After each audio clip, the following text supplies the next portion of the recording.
Dans cette vidéo, on va voir la notion de valeur absolue. Donc on peut définir la valeur absolue à partir des distances ou définir une distance à partir de la valeur absolue. Donc je préfère définir la valeur absolue à partir des distances puisqu'on a vu la distance entre deux nombres. Alors, on va représenter l'axe des réels avec le 0 comme origine et puis un réel x variable. Donc là, il est négatif, mais on peut changer sa position sur l'axe. Donc on va représenter en rouge ici la distance entre 0 et x qui vaut 4,71. Voilà. Et si je déplace dans les négatifs, la distance reste positive. On a vu que pour calculer une distance, on faisait le plus grand moins le plus petit. Donc là, 5,58 moins 0, la distance c'est 5,58. Et si je vais dans les négatifs, la distance entre moins 6,11 et 0, je fais 0 moins 6,11, ça fait plus 6,11. Donc une distance est toujours positive. Et c'est cette distance qu'on va appeler valeur absolue de x. Donc valeur absolue de 5,8, c'est 5,8. Et valeur absolue de moins 6,09, c'est 6,09. Donc là, par exemple, x égale 3,98. Et on va noter valeur absolue de x égale 3,98. C'est la distance ici. Si je prends x négatif, si x égale moins 6,94, la distance avec 0 c'est plus 6,94. Donc la valeur absolue de x c'est 6,94. Donc on s'aperçoit que la valeur absolue d'un nombre est toujours positive. Pour tout réel x, valeur absolue de x, c'est la distance entre 0 et x, c'est positif.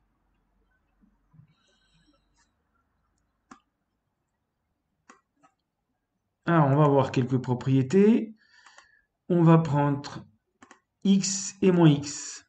Et puis, la distance entre moins x et 0 ici en bleu, et la distance entre 0 et x en rouge.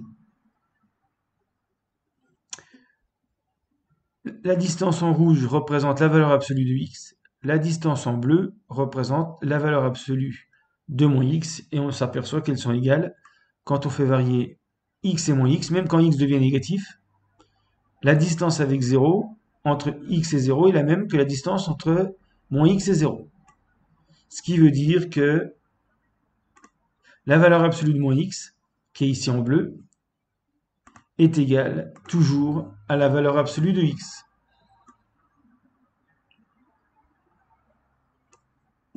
Par exemple, valeur absolue de moins 8, c'est égal à la valeur absolue de 8, ça vaut 8. Alors maintenant, si x est positif, comme ici, 4,5, sa valeur absolue est égale à x. Valeur absolue de x ici est égale à x. Les deux ont la même valeur.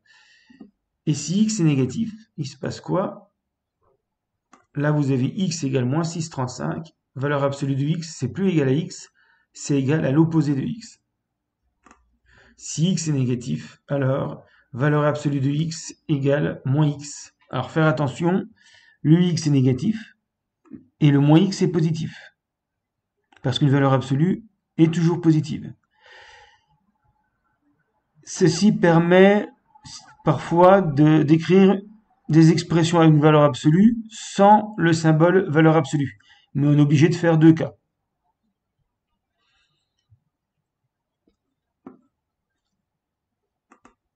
Alors maintenant, on va revenir à la notion de distance entre deux points A et B. Donc là, j'ai pris A égale moins 9, par exemple, B égale 6, on va prendre 6 à peu près. Donc là, la distance entre A et B, c'est environ 15. Il faut faire B moins A, 6 moins 9, ce qui fait 15. Donc la distance est symbolisée ici en rouge. entre moins 6 et 6,06, la distance est de 15,06. Donc j'avais dit dans une vidéo précédente qu'il faut faire le plus grand moins le plus petit. Si A est positif, ça marche aussi bien sûr. Là, la distance entre 6 et 2 à peu près, ça va valoir 4. La distance entre 2,06 et 6,06, on fait 6,06 moins 2,06, ça fait 4. Alors si B devient plus petit que A, si je fais B moins A, je vais trouver moins 3,07, alors que la distance, c'est bien 3,07. Dans ce cas-là, il faut faire A moins B.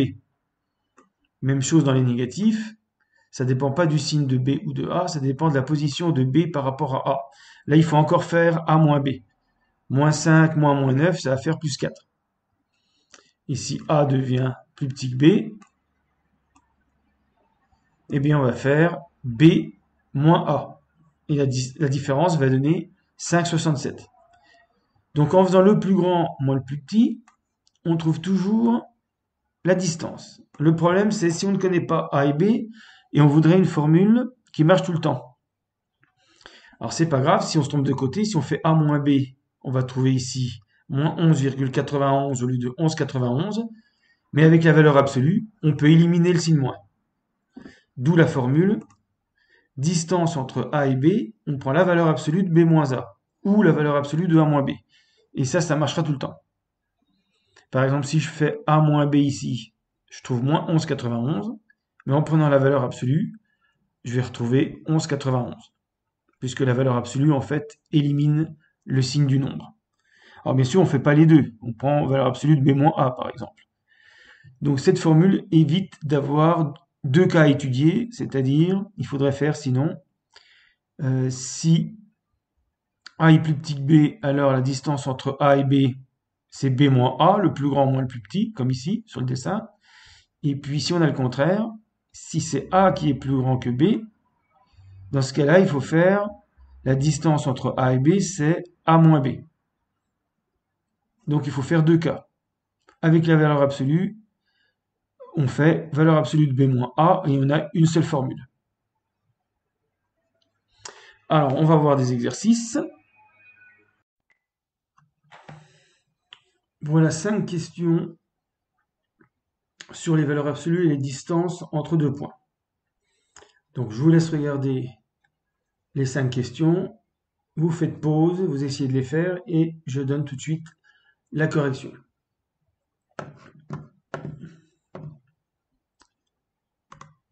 Alors, pour le premier, là c'est assez simple. Valeur absolue de moins 3. Plusieurs manières de faire. Soit vous dites que c'est la distance entre 0 et moins 3.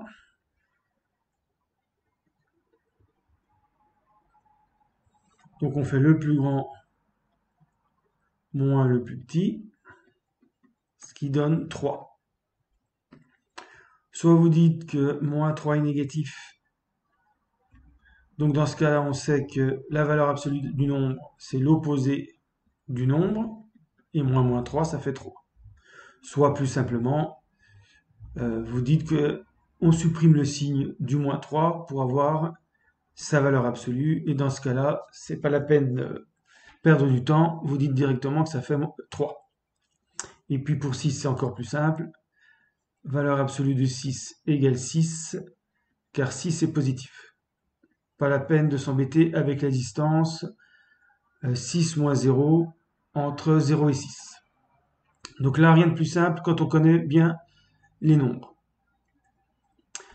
Alors, calculer une distance entre deux valeurs. Donc, premier cas, les deux nombres sont positifs. Deuxième cas, on a un nombre négatif et un nombre positif. Et puis, dernier cas, on a deux nombres négatifs.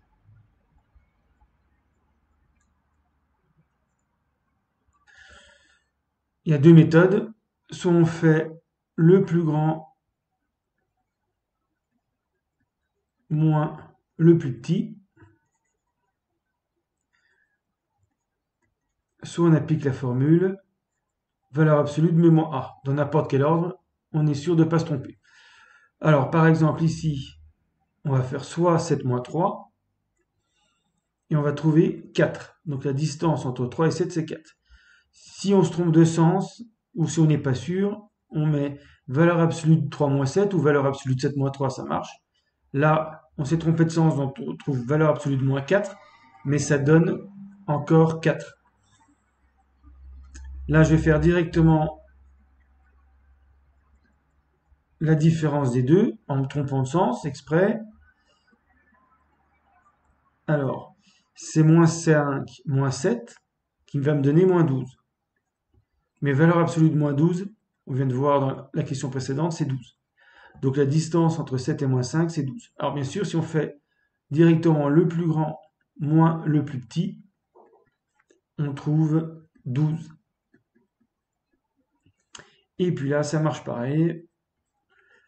Entre moins 12 et moins 7, je vais faire par exemple moins 12 moins 7 en valeur absolue. Je trouve moins 12 plus 7, moins 5 en valeur absolue, et ça donne 5. Et donc la distance ici, entre les deux, c'est bien 5. Voilà comment on peut calculer des distances. Alors tout ça, c'était pour faire les exemples un peu plus compliqués. Comment calculer la distance entre moins 1 et pi. On va placer moins 1 et pi. Là, le plus simple, c'est de faire le plus grand moins le plus petit. On ne s'embête pas avec les valeurs absolues parce qu'on ne connaît pas la valeur exacte de pi. On va laisser le symbole. Ça vaut environ 3,14. Donc si vous faites le calcul 3,14 entre 3,14 et moins 1, vous allez trouver une distance de 4,14. Ça peut vous permettre d'avoir une idée du résultat. Mais nous, ce qu'on veut, c'est la valeur exacte. Donc on va faire le plus grand, moins pi, moins le plus petit, moins 1. Ça fait pi plus 1, qui vaut environ, effectivement, 4,14. Mais là, on a une valeur exacte. Alors, un peu plus compliqué. Comment faire pour calculer la valeur exacte de 1 moins pi? Là, c'est pareil. Pi, c'est environ 3,14. Donc, quand vous faites 1 moins pi, vous avez environ moins 2,14. Donc, le pi moins 1 vaudra environ, en valeur absolue, 1 moins pi plutôt, c'est pareil, 1 moins pi vaudra environ 2,14. Alors maintenant, comment avoir le résultat exact? Première méthode, 1 moins pi, on reconnaît b moins a égale en valeur absolue la distance entre a et b, ou la distance entre b et a, c'est pareil. Donc là, c'est la distance entre 1 et pi. Et la distance entre 1 et pi, c'est le plus grand moins le plus petit, donc ça fait pi moins 1. Donc, valeur absolue de 1 moins pi, c'est pi moins 1, qui vaut bien environ 2,14. La deuxième méthode, c'est d'utiliser, si x est négatif, valeur absolue de x, c'est moins x.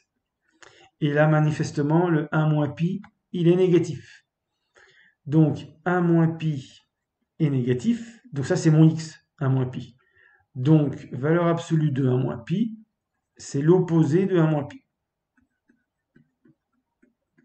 Ce qui donne moins 1 plus pi, ce qui est bien pareil que pi moins 1. Alors, je vais utiliser cette méthode pour le suivant. On pourrait le faire avec une distance. Moins 1 moins pi est négatif. Là, il n'y a pas de souci. Ça fait moins 4,14 environ. Donc, valeur absolue de moins 1 moins pi, c'est mon x qui est négatif. Je le transforme en moins x. Moins 1 moins pi. Donc là, il faut connaître quelques propriétés sur les calculs. Donc ça fait, on change tous les signes à cause du moins devant la parenthèse. 1 plus pi. Et donc, valeur absolue de moins 1 moins pi, c'est 1 plus pi qui vaut environ 4,14. Voilà. Si on avait fait avec la distance, on aurait dû calculer la distance entre moins 1 et pi. Ou entre 1 et moins pi, ce qui aurait revenu au même. Et on aurait trouvé ici comme distance pi plus 1, pi moins moins 1. Voilà. Donc là, bien connaître soit les propriétés sur les valeurs absolues, soit la correspondance avec les distances. Et puis maintenant, un calcul, un exercice classique. D'habitude, on essaie d'avoir une seule formule avec les valeurs absolues. Là, c'est l'exercice inverse. Comment ôter les valeurs absolues d'une expression? Alors, première façon de faire, donc a-2, je vais calculer par exemple avec a égale 3. Ça fait valeur absolue de 3 moins 2. Si je prends a égale 3, ça fait valeur absolue de 1, ça vaut 1. Et puis, si a égale moins 4, par exemple, je calcule moins 4, moins 2 en valeur absolue. Valeur absolue de moins 6, ça fait 6. Alors, comment faire pour avoir une seule, enfin des expressions sans valeur absolue? Il faut faire deux cas. Alors, première méthode, a-2, c'est la distance entre a et 2, ou la distance entre 2 et a, c'est pareil. Donc, je place 2 et a. Mais le a, il peut être après le 2 ou avant le 2, ce qui va me donner mes deux expressions. Par exemple, si a est plus grand que 2, la distance entre a et 2, donc je suis dans ce cas-là, c'est le plus grand a moins le plus petit 2. Et puis si a est plus petit que 2, la distance entre a et 2, donc je suis maintenant ici dans ce cas-là, le plus grand ça devient 2 moins a. J'ai besoin de deux expressions si je veux ôter les valeurs absolues. Et donc ça veut dire que si a est plus grand que 2, valeur absolue de 1 moins 2 égale a moins 2. Et puis ici, valeur absolue de 1 moins 2 égale 2 moins a. On peut vérifier pour a égale 3, a égale moins 4. Pour a égale 3, a est plus grand que 2. Donc je vais faire cette expression, a moins 2, qui me donne 1. Et puis si a égale moins 4, a est plus petit que 2, je vais utiliser cette expression, 2 moins a, 2 moins moins 4, ça fait bien 6. Et je retrouve mes deux résultats.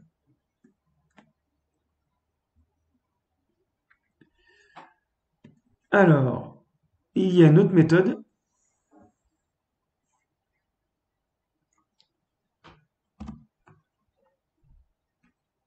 qui utilise la propriété suivante.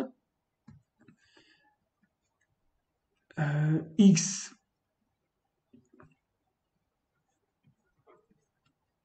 valeur absolue de x égale x si x est positif, et valeur absolue de x égale moins x si x est négatif. Donc notre x, ça va être a-2. Donc, je remplace x par a-2. Valeur absolue de a-2 égale a-2 si a-2 est positif. Et puis, valeur absolue de a-2, donc la deuxième condition, égale moins a-2 si a-2 est négatif. Alors, ça ne ressemble pas tout à fait à ce qu'on avait tout à l'heure, mais il suffit de transformer un peu. Là, ça me donne valeur absolue de a-2 égale a-2 si, alors le a-2 positif, je passe, c'est comme une équation du premier degré, je passe le moins 2 de l'autre côté, c'est a plus grand que 2. Et puis là, a-2 en valeur absolue égale, alors moins, entre parenthèses, a-2, ça fait moins a plus 2, ça fait bien 2 moins a. Et c'est valable si a est plus petit que 2. Et je retrouve exactement le même résultat qu'avec les distances. Voilà, fin de la vidéo.